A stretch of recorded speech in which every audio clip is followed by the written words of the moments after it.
¿Qué tal, amigos que nos hacen favor de escucharnos en este su espacio Urbanópolis? Nos da muchísimo gusto que nos acompañen y nos sigan en esta tercera temporada.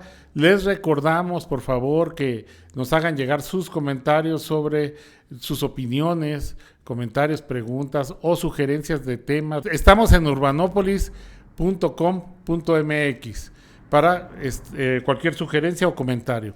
El día de hoy estamos en verdad de manteles largos.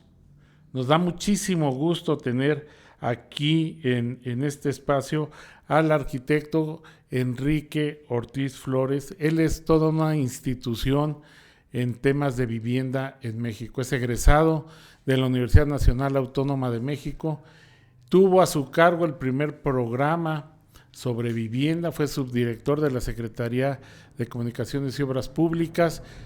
Ha trabajado la vivienda, yo creo, como ninguna otra persona en el caso de México, y ahora desde el ámbito internacional, porque siempre ha participado en las reuniones de Hábitat, siempre preocupado por la vivienda, y en verdad es para nosotros un gusto y le agradecemos mucho que en su visita a Morelia nos haya permitido este espacio para compartir con ustedes, porque sabemos que no todos van a tener la oportunidad de escucharlo en los eventos, pero ahora sí que aprovechando la tecnología para que todos los puedan escuchar, incluso fuera de México. Arquitecto, muchísimas gracias, en verdad es un honor.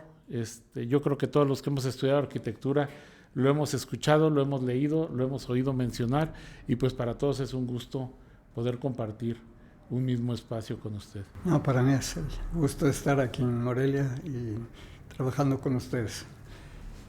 Si habláramos de vivienda, para muchos de los que nos escuchan, a lo mejor hablar de vivienda es como un monolítico de un solo tema y no alcanzamos a percibir las diferencias en términos de lo que pasa en realidad y de dónde se deriva esta problemática de vivienda. ¿Cómo poder acercarnos a la vivienda en sus diversas manifestaciones? Bueno, la cosa es bastante compleja, o sea, todo lo que es habitar, a mí me parece que hay que partir de ahí. Es parte del proceso de habitar. Y el habitar es un verbo muy importante porque relaciona al ser humano con el lugar que habita. Eso puede dar diversidades muy interesantes y formas de hacerlo también muy distintas. Entonces aquí en estos procesos que hemos llevado desde los años 60 más o menos, en México y en América Latina, y después incluso mundialmente. Yo pertenezco a la Coalición Internacional para el Hábitat, que somos como 350 organizaciones de más de 100 países. Y son organizaciones no solo de asesores de la sociedad civil, sino que son también de organizaciones sociales y grupos académicos también comprometidos en esto, ¿no? Entonces hay un proceso muy interesante. Algunas de ellas tienen hasta 1 millón de gentes y otras son 30 gentes las que las existen, pero esto nos ha mostrado que la producción del hábitat es fundamental, no solo la vivienda, sino el lugar en que se asienta esta vivienda, el habitar. Y eso hay distintas formas de habitar que parten de objetivos sociales diferentes y económicos diferentes, ¿no? Y eso no está reconocido, es curiosísimo. Y entonces todo se trabaja con la misma visión y hace ineficientes las cosas que son más interesantes. Entonces, hasta hace poco pues había 3 formas de producción. Estaba la producción pública, la producción privada y la producción social. La producción pública, pues en el caso de México fue importante desde los años 40. Banobras estuvo promoviendo viviendas, hizo, por ejemplo, en los años 50 el conjunto Nonolco-Tlatelolco, donde viven 65,000 gentes, ¿no? mucho más interesante que ese y más bonito es el conjunto de San Jerónimo, la entrada de San Jerónimo, una belleza. Todo eso fue producto de la producción pública. La producción social tiene dos vertientes. La que es autónoma absoluta, que han hecho las familias solas, y es la que más vivienda ha producido en México. Cerca del 60% de la vivienda de México ha sido producida por la gente, familiarmente, individualmente, con los recursos de ellos, con muy poco apoyo público, cuando lo ha habido, ¿no? Pero con resultados muy interesantes, porque funciona básicamente en base a la solidaridad entre lo interno de la familia. Y después hay otra forma de producción que es también social, pero organizada, ¿no? Que es la que tiene un potencial transformador más importante y que está todavía poco desarrollada porque no se ha apoyado, no se le ha dado el marco legal necesario para que se pueda desarrollar profundamente, ni los instrumentos adecuados en su lógica. ¿Qué diferencia hay entre esta producción social y la producción de mercado? La producción de mercado produce objetos que se ponen a la venta en el mercado al mejor postor, con cierto apoyo del gobierno, a veces subsidios, el crédito y el esfuerzo de la gente. Pero la producción social es la que realiza la misma gente bajo su control, que también requiere apoyo del Estado, que no se lo ha dado, o que se lo da actualmente en forma mejor en este gobierno. Algo han hecho, pero en las formas más débiles de producción social, que sería el mejoramiento de vivienda, donde el dinero se le da individualmente a las familias. Y, por ejemplo, una de las formas más avanzadas y que lo ha demostrado sobre todo el movimiento cooperativo uruguayo, que ha trascendido a Centroamérica y a muchos otros países, hay otra forma de producir, que es por la vía cooperativa, por ejemplo, ¿no? Y en las cooperativas uruguayas hay dos tipos de cooperativas, las de propietarios individuales, que es más o menos tradicional, y la de usuarios. Y esa es muy interesante, esa forma de propiedad, porque la propiedad se puede dividir en tres formas de propiedad, tres aspectos de la propiedad: la propiedad absoluta, la propiedad del uso y la propiedad del fruto. En producción social, la propiedad absoluta la tiene la cooperativa y logra sacar el suelo del mercado.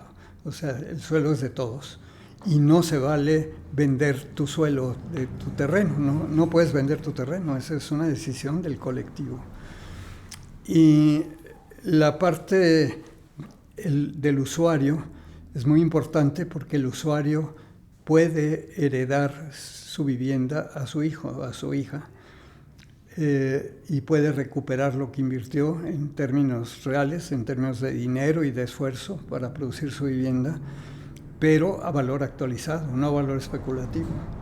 Entonces, no hay fruto, o sea, no existe el fruto, no puedes especular con el esfuerzo de los demás. Entonces, eso hace que se pueda producir mucho más vivienda. Y realmente que la vivienda esté en mejor ubicación que lo que hemos logrado para los pobres, ¿no? Actualmente, con la producción de mercado, pues la producción de mercado busca los terrenos más baratos, producen esos terrenos más baratos, generalmente están lejos. Eso pasó en los últimos años con la entrada del neoliberalismo. Se expandió mucho esta forma de producir en las periferias urbanas. Lejanas. Muchas veces en la Ciudad de México, por ejemplo, hay gente que se tarda 3 horas para llegar a su trabajo, entonces trabaja 8 horas y viaja 6 horas. Es absolutamente absurdo, ¿no? Cuando ya a su casa ya quiere matar a la señora si no está la sopita caliente, ¿no? Entonces, y una mujer sola yendo allá, hemos tenido casos que hasta amarran a los hijos para poder ir a trabajar y con un accidente han tenido tragedias muy fuertes, ¿no? La gente más pobre tiene que vivir también en la ciudad, tiene que estar cerca de donde está su trabajo, de donde está su vida, y esto solo se puede lograr si hay un cambio en muchos aspectos que no tenemos todavía en la legislación y en las consideraciones públicas de la política pública. Sin lugar a dudas que como lo plantea usted, el tema de la vivienda se nos desborda. Bien señala el caso de la producción por parte del gobierno en términos de vivienda, que ya la hemos abandonado, al menos formalmente, a partir de la entrada y de concederle a los promotores inmobiliarios la posibilidad de decidir dónde ubicar las viviendas que van a comercializar, y obviamente su criterio siempre va a ser el de buscar la mayor rentabilidad. Por eso buscan pues los terrenos más alejados, los más baratos, con los que puedan especular para obtener una mayor ganancia. Y en el otro extremo, como bien usted menciona, si bien la mayoría de las viviendas es autoproducción de vivienda, los efectos más significativos sobre la ciudad los está dando este tipo de especulación inmobiliaria. Yo siempre digo que las mal llamadas viviendas de interés social, porque en realidad son viviendas de interés económico, es lograr la mayor rentabilidad, aunque en términos del confort tengan las mínimas condiciones. Pero, ¿cómo esta experiencia que nos platica de Uruguay, cómo recuperar o cuál sería la directriz para que en México pudiéramos voltear a ver de manera decisiva esta producción de vivienda tan importante? Bueno, mira, en primer lugar, que es otra forma de producir. Yo digo que tenemos que reconocer legalmente que existen actualmente dos formas de producción. La producción de mercado, que produce productos, y productos que se ponen a la venta en el mercado al que los puede comprar, ¿no? Con ciertos apoyos del Estado, etcétera. Pero ese es el concepto. Se produce para tener una rentabilidad. Y la otra, que es la producción social, es otra cosa, es un proceso.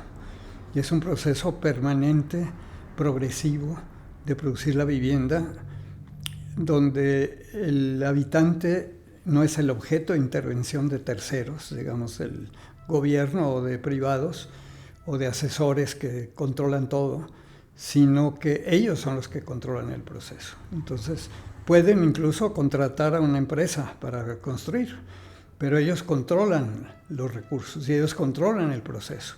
O sea, lo que no se puede es negociar especulativamente con la vivienda que se produce. Y eso necesita ser reconocido en la ley y no está reconocido. Estas formas de producción es fundamental para poder crecer, porque lo que estamos haciendo es que aplican los mismos instrumentos que se aplican a la producción de mercado, a la producción social, que tiene una lógica absolutamente distinta.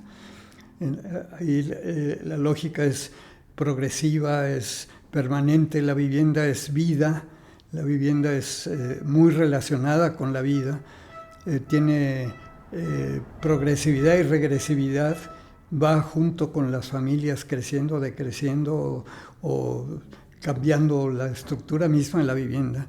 La vivienda es algo que no es simplemente un mero objeto, ¿no? Y eso es muy importante. Reconocer esto es fundamental para poderle dar escala a esta forma de producción, ¿no? Y ya tenemos experiencias muy importantes. Ya nos están aquí llamando la atención. Experiencias muy importantes en toda América Latina. Tenemos una red ahorita como de 140 organizaciones en América Latina que están trabajando esto juntas, que están haciendo por conseguir legislaciones adecuadas. Ahorita hay, por ejemplo, 3 países que están promoviendo leyes de cooperativas autogestionarias, de autogestión de vivienda y propiedad colectiva, le llaman ellos, que es un poco esta forma de tenencia que puede ser más, no necesariamente colectiva totalmente, porque, como les decía yo, puede ser que la gente también pueda ser dueña de su inversión y de su vivienda misma para heredar a los hijos, ¿no? Eso es una forma muy interesante. Eso no lo tiene la producción de mercado. La producción de mercado pues es al que llegue, no hay organización. El mejor no hay, postor. Y además la gente que llega está desorganizada, no conoce ni al vecino.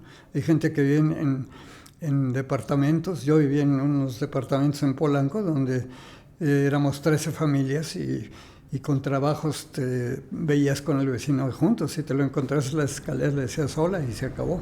No había ningún proceso común de defensa de lo que teníamos, y eran unas peleas espantosas entre todos ellos, porque había unos que habían sido los dueños del edificio y se creían los dueños de todo, ¿no?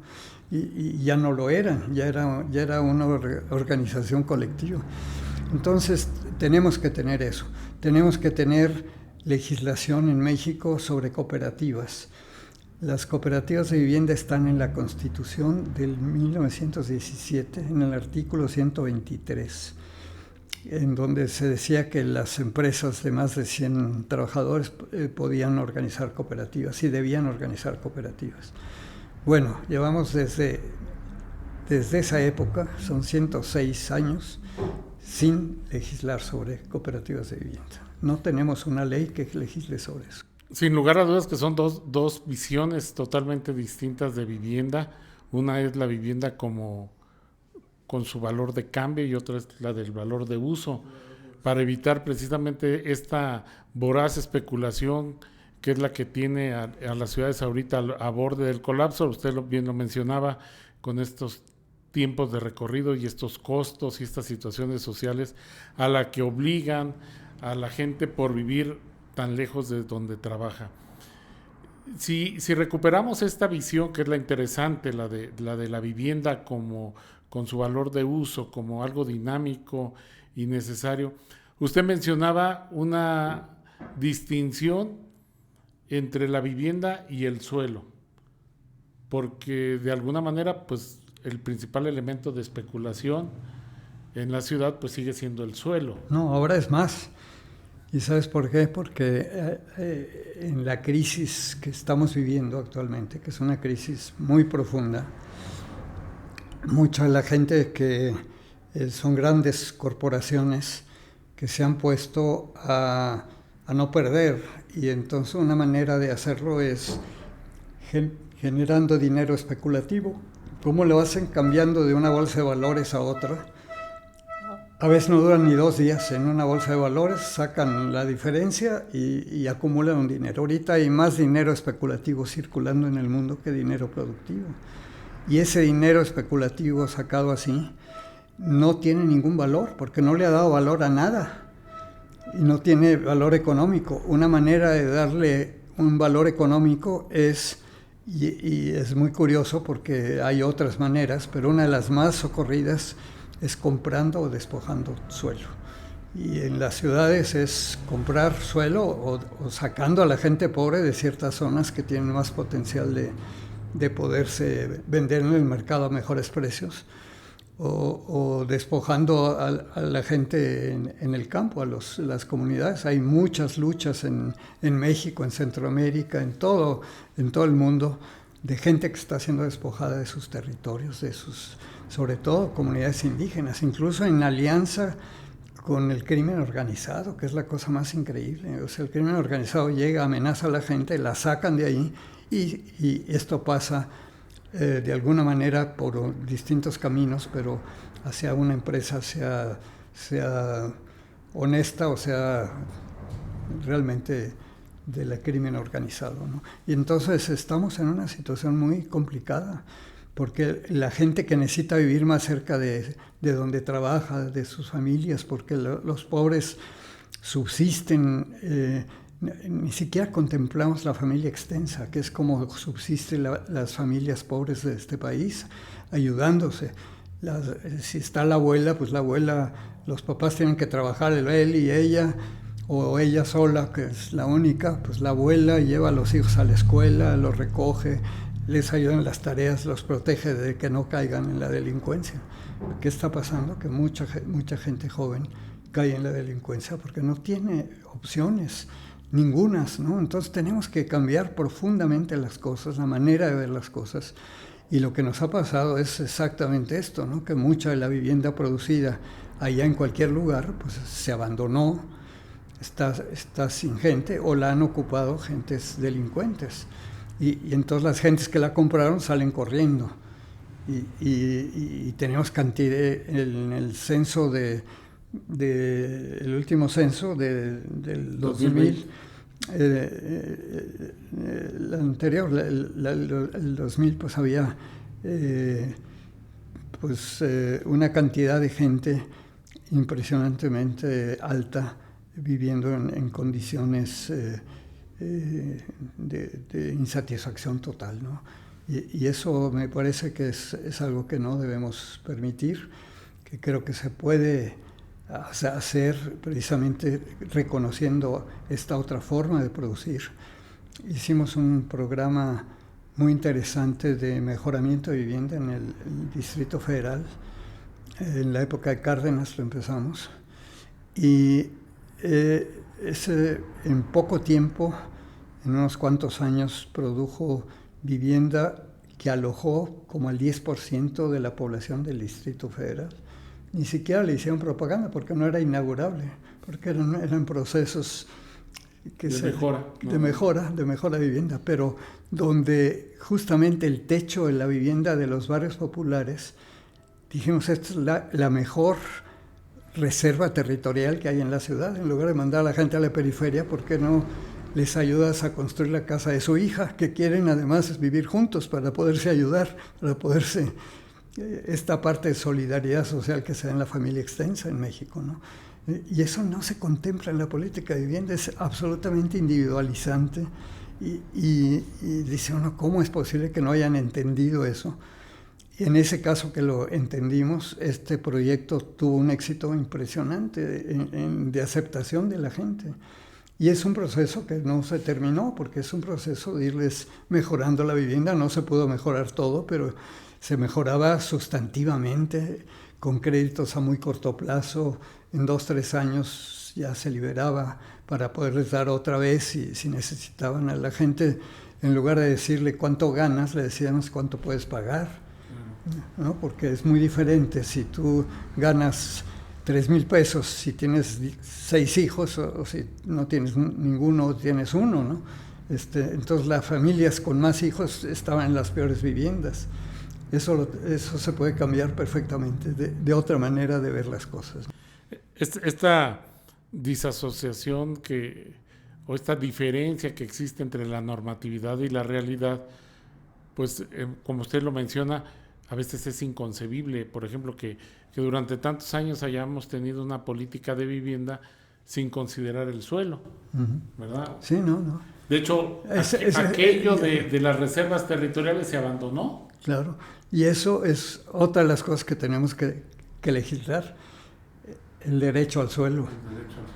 Es muy curioso porque el suelo fíjate, la primera escritura cuneiforme, una de las primeras escrituras cuneiformes es la venta de un terreno, o sea que desde entonces se volvió mercancía la tierra, cuando es un bien común que nos da la naturaleza para la vida, o sea, y no solo del ser humano, de las plantas, de los animales. Todos necesitan de la tierra como necesitan del agua, del aire de calidad. Entonces son bienes comunes para la vida y las hemos convertido en mercancías.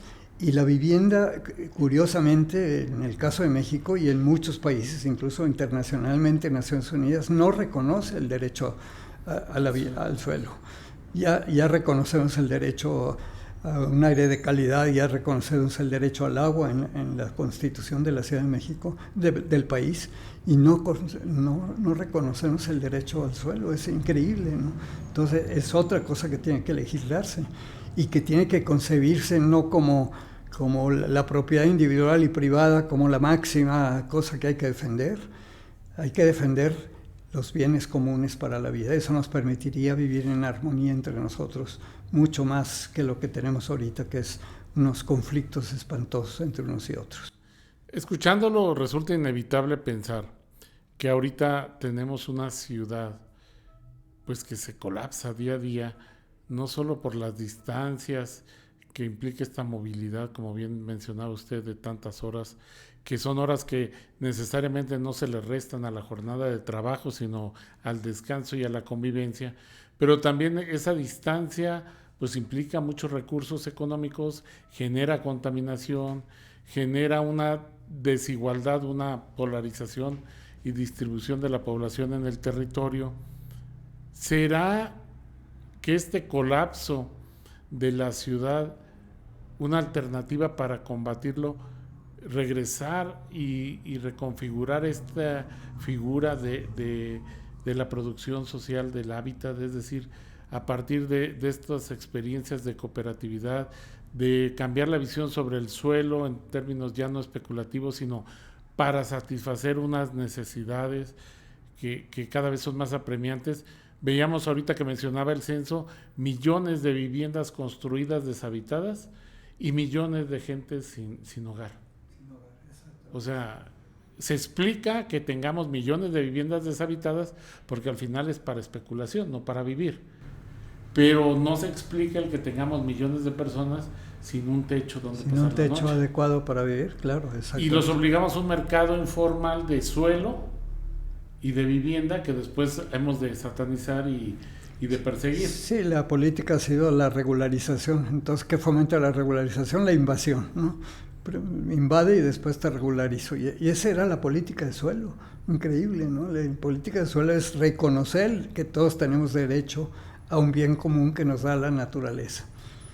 Y yo creo que si volteamos eso y nos ponemos en segundo lugar y reconocemos que en primer lugar está la vida, en segundo lugar está la comunidad, porque somos parte de la comunidad. No quedamos fuera de las dos cosas, porque somos parte de las dos cosas, pero no somos los dueños de la vida para poder hacer lo que queramos con el territorio, ni somos los que comandan las comunidades. El sentido comunitario es el acuerdo de una comunidad para llegar, y eso lo tienen muy claro las comunidades indígenas en su tradición, cómo llegan a soluciones no votando, sino dialogando. Es un proceso más largo de hablar, donde no prevalece la posición de uno, sino es la posición consensuada de todos la que llega a una solución. Entonces tenemos que aprender mucho de estas experiencias y sobre todo de estas experiencias profundas que están todavía vivas en muchas comunidades campesinas, indígenas. Ahora se vuelve una utopía, la utopía del buen vivir. Es la utopía que está guiando en este momento a mucha gente, y sobre todo en América Latina, para cambiar su manera de relacionarse con el mundo y con los demás, con la naturaleza. Proteger la naturaleza, proteger a los seres humanos, proteger a los animales, a las plantas. Estamos disminuyendo la capacidad, la diversidad biológica y la diversidad social también. Y entonces, que son dos riquezas. La mayor riqueza de la parte vital de la vida es la diversidad biológica, y de la cultura humana es la diversidad de las culturas. Y nos la pasamos con miedo al otro, criticándolo de todo, cuando debíamos estar trabajando juntos, y podemos trabajar juntos. Y eso es otra manera de ver las cosas absolutamente. Y también de respetar el medio ambiente tiene que ver mucho con esto. Estamos homogeneizando todo lo estamos homogeneizando. Entonces, porque es una manera de controlarnos, ¿no? Si homogeneizas, pues no se te diversifica la cosa, y por otro lado infundes miedo para que la gente no quiera cambiar, y infundes aliento a los jóvenes para que crean que ellos van a ser triunfadores individuales, cuando no. Yo les digo que ahí andan paseando solos a su perro en la colonia Condesa, ¿no? Ni siquiera tienen novia ya. Arquitecto, coincidirá conmigo que ahora es, por ejemplo, ahora nos venden o se promociona un modelo urbano que le han venido a llamar la ciudad de los 15 minutos, y que nosotros teníamos esa ciudad en la escala de las colonias y de los barrios. Es decir, la gente vivía y resolvía sus necesidades sin ocupar automóvil, con esta red solidaria que usted menciona entre los vecinos, la familia extendida, y que de alguna manera la ciudad nos obliga a romper esas redes porque se casan y tienen que ir a vivir a otro lugar donde nadie se conoce, y entonces vamos fragmentando Hemos fragmentado. esa cohesión social que es tan fundamental. Hay muchos casos ya de ciudades que están reevaluando, no solo que sale más barato crecer de forma vertical que extender la mancha urbana, sino las ventajas de poder absorber el crecimiento y la formación de nuevas familias, de nuevos matrimonios, sin que tengan que salir del contexto en el que han crecido, para garantizar esa red solidaria, y que a la postre lo que trae pues es una serie de beneficios sociales como la seguridad, la tranquilidad, el otro modelo de ciudad, de extensivo, disperso y de especulación, nos ha llevado a perder, ¿no? Sí, totalmente de acuerdo. No, eso creo que es muy claro, y las experiencias, por ejemplo, en este programa de mejoramiento fue muy curioso porque lo echamos a andar en la época de Cárdenas, y al final de que lo echamos a andar inicialmente, a finales del siglo pasado, vimos que preguntamos, ¿no?, cómo le habían hecho, porque nos sorprendía mucho que hacían más de lo que le estábamos financiando. Eso nos sorprendió mucho. O sea, habían hecho un presupuesto para hacer 30 metros cuadrados, ampliar su casa, hacer un cuarto más y una cocinita para la otra familia. Pero las cocinas son muy importantes para distinguir las familias. Sí. Cada mujer necesita su cocina. Y eso ya lo distingue, aunque vivan juntos en el mismo edificio. Y entonces este proceso fue muy interesante, y creo que ahí tenemos una manera pues muy distinta de hacer las cosas, donde la gente pues está en control de su vida, de su manera de pensar, de todo esto, ¿no? Y se han hecho experiencias muy interesantes, de mayor densidad, y no necesariamente creciendo verticalmente mucho, sino que usando el techo de las casas que ellos mismos han hecho, que están a medias. Es una manera de consolidarlas y de mejorar la vivienda de la gente, ¿no? Y la actitud de la gente cuando nos platicaba, que le preguntábamos cómo le había hecho, y nos decía, pues, ¿sabe quién? ¿De dónde sacaban el dinero? De las suegras, dicen. O sea, la red solidaria. Sí, pues mi hijita ya está construyendo su casa, ¿cómo no le voy a ayudar, no? Y ellos mismos nos decían eso. Algún loco le había sacado de su tarjeta de crédito, pues estaba perdido el pobre. Pero la mayor parte nos dijeron que era la solidaridad humana, ¿no? Y la solidaridad familiar. Fantástico. Entonces eso es lo que tenemos que motivar, que reconocer, y que darle a la gente pues la fuerza que tiene trabajar juntos, apoyarse, crecer donde tiene que estar. Estamos al revés, la gente que tiene que estar más cerca de su trabajo es la que la ponemos más lejos, y el que tiene hasta helicóptero tiene su casa en el centro de la ciudad, ¿no? Estamos absolutamente locos. Entonces creo que tenemos que invertir esto, y se puede muy bien. Hemos leído por ahí y repetimos que debemos de dejar de planear las ciudades y pensar en planear la vida de los habitantes. Porque por estar planeando la ciudad como si fuera una zona homogénea, se nos olvida que somos personas las que estamos viviendo ahí.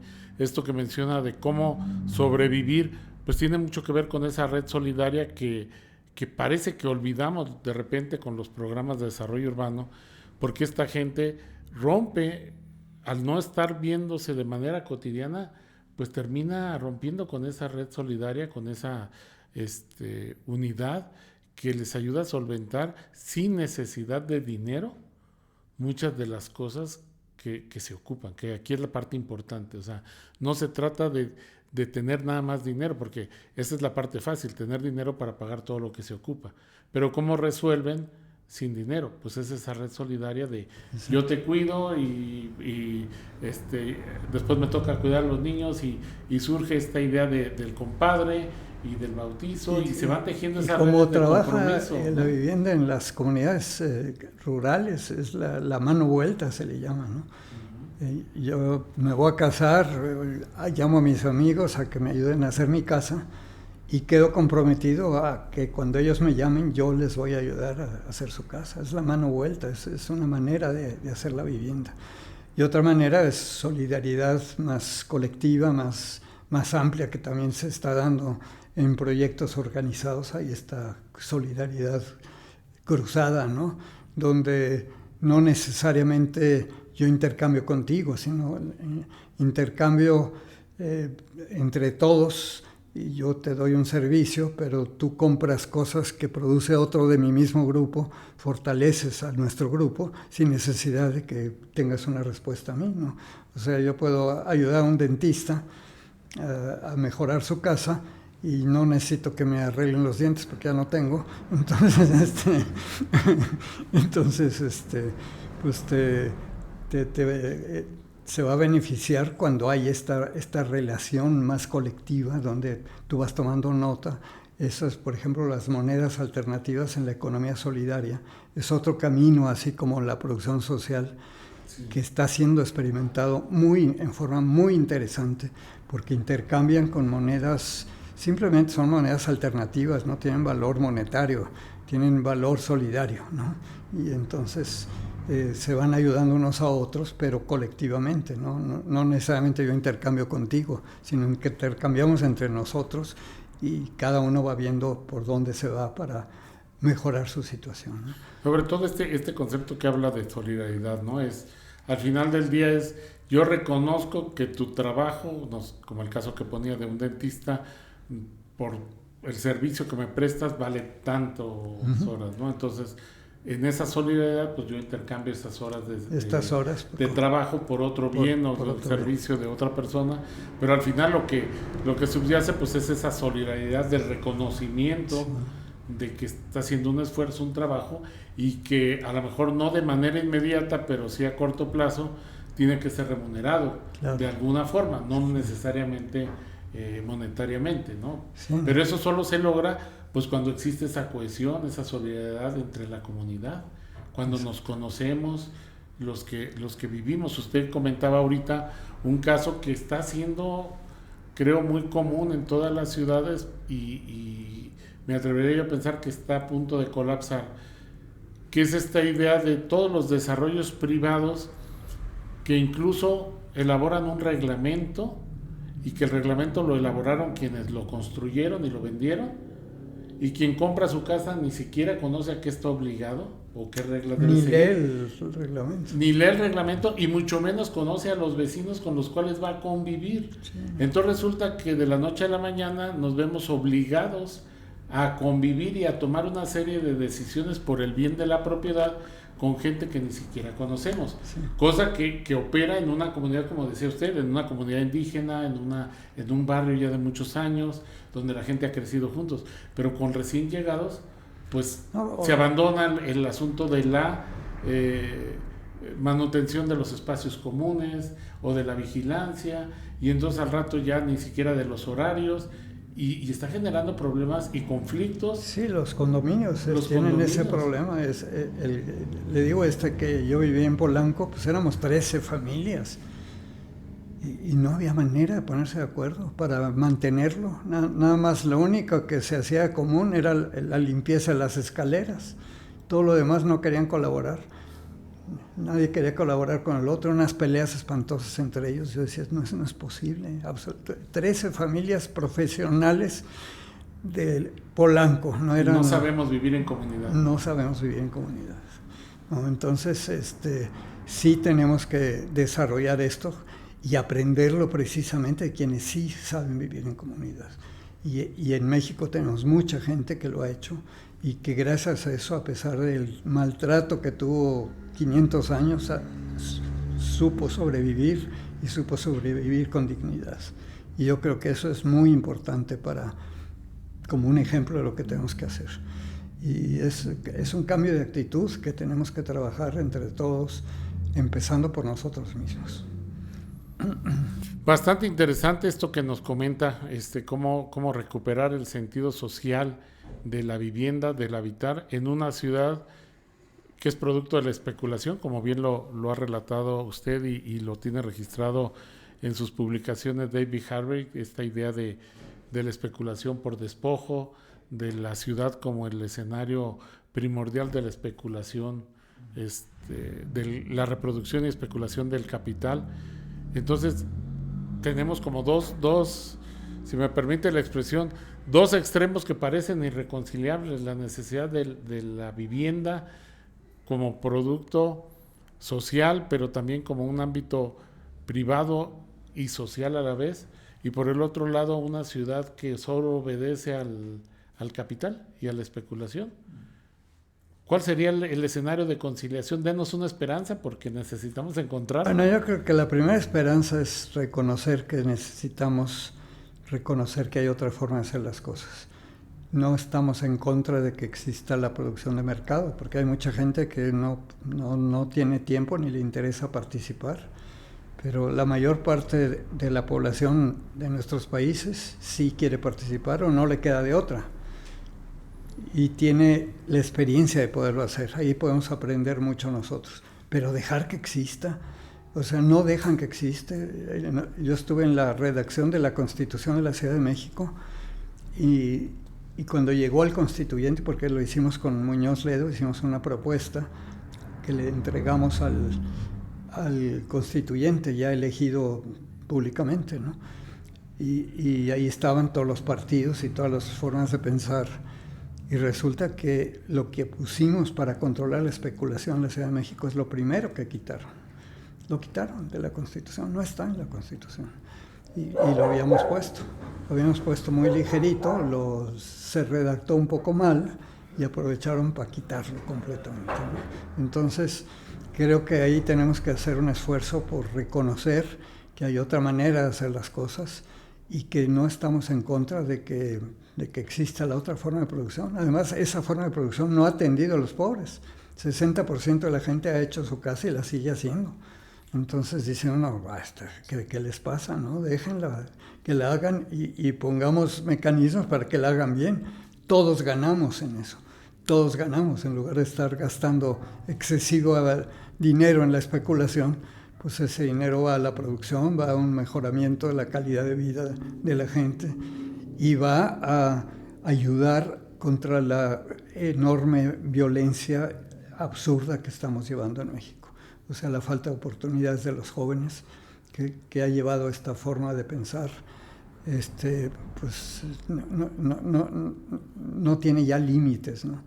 Y nada más yo les decía, lo que hicieron en Iztapalapa en estos años, esta Clara Brugada, que venía del movimiento social, hizo cantidades de proyectos hermosísimos de servicios públicos, de mejoramiento de servicios públicos, de formación de los chicos, de conciencia social. Y lo pudo invertir una delegación y le bajó la violencia a la mitad. Entonces dice uno, pues ahí está el ejemplo. Pero los políticos se pelean con ella porque quieren estar ahí y muy probablemente no la dejen ser la jefa de gobierno, pero está luchando por eso. Mientras haya esta simbiosis entre la esfera política y la esfera económica, porque antes hablábamos de dos esferas, los políticos y los económicos, pero a últimas fechas es la misma, y por eso las decisiones políticas tienen que ver en gran medida con la protección del capital y de estos mecanismos de garantizar la viabilidad financiera de las empresas y no la mejoría en la calidad de vida de los habitantes de la ciudad. Eso es lo que es fundamental para vivir más sencillamente, para que todos podamos vivir. Es vivir más simplemente para que todos podamos vivir, pero compartido. Y eso va a ser la verdadera evolución humana, no es el Producto Interno Bruto. Yo digo que es bastante bruto.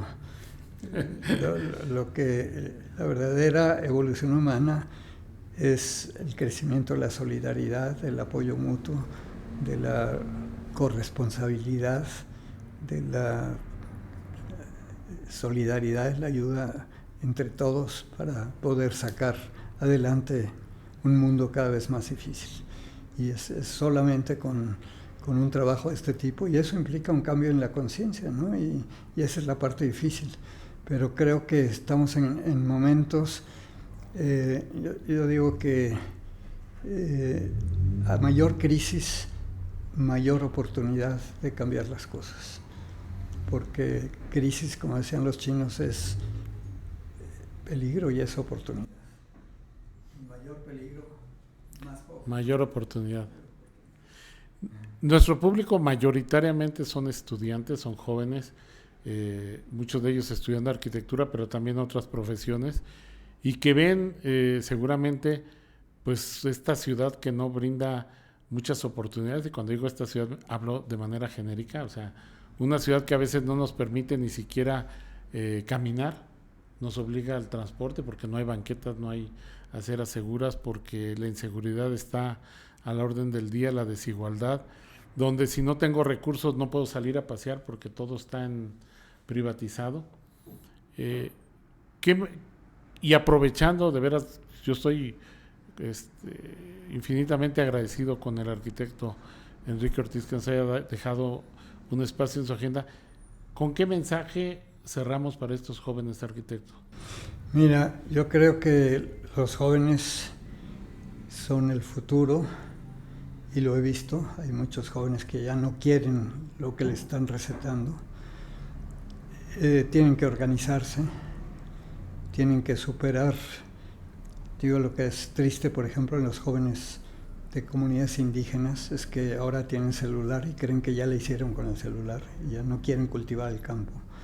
O sea, el celular es un instrumento, la tecnología es un instrumento que podemos utilizar, pero no estar pegados ahí todo el tiempo. Esta actitud de criticarlo todo y criticar al gobierno todo el día no sirve para nada. Lo que sirve es que nos organicemos entre nosotros y que trabajemos. Y yo lo que el reto a la juventud es a que se junten para juntos hacer una transformación que podemos hacer en esta línea de pensamiento de que todos puedan vivir sencillamente, pero para que todos podamos vivir bien. Y esto implica un cambio profundo que va a quedar en manos de los jóvenes. Ya los que estamos más viejos pues llevamos de salida, yo no dejo de trabajar en esto y hasta el último momento es proyecto de vida, ¿no? Y ahorita tengo 86 años y quiero llegar a los 100 de perdida, ¿no? Pues entonces tengo que cuidarme y arreglarme. Entonces, pues hay que hacerlo, ¿no? Hay que estar atentos de la salud porque llegamos a la etapa de la obsolescencia programada y es un desastre. Pero no está en los 60 años, por favor.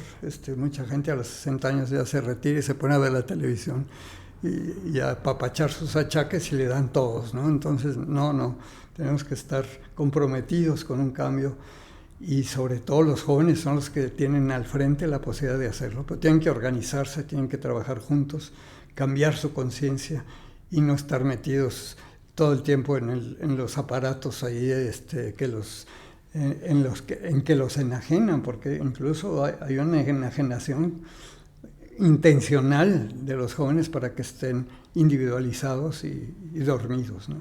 Entonces eso es lo que no deben aceptar y afortunadamente hay muchos que ya despertaron. Pues con este mensaje, y por favor escuchemos la experiencia y las ganas de cambiar y de vivir y de hacer un mejor país. Les agradecemos mucho el que nos hayan acompañado y estaremos atentos a sus comentarios. Síganos por favor, ya saben, urbanopolis.com.mx. Estamos en YouTube también como Urbanopolis, estamos en TikTok, en Instagram, búsquenos y acompáñenos. Muchísimas gracias a todos y nos vemos en el próximo capítulo. Acompáñenos, pero no se queden ahí.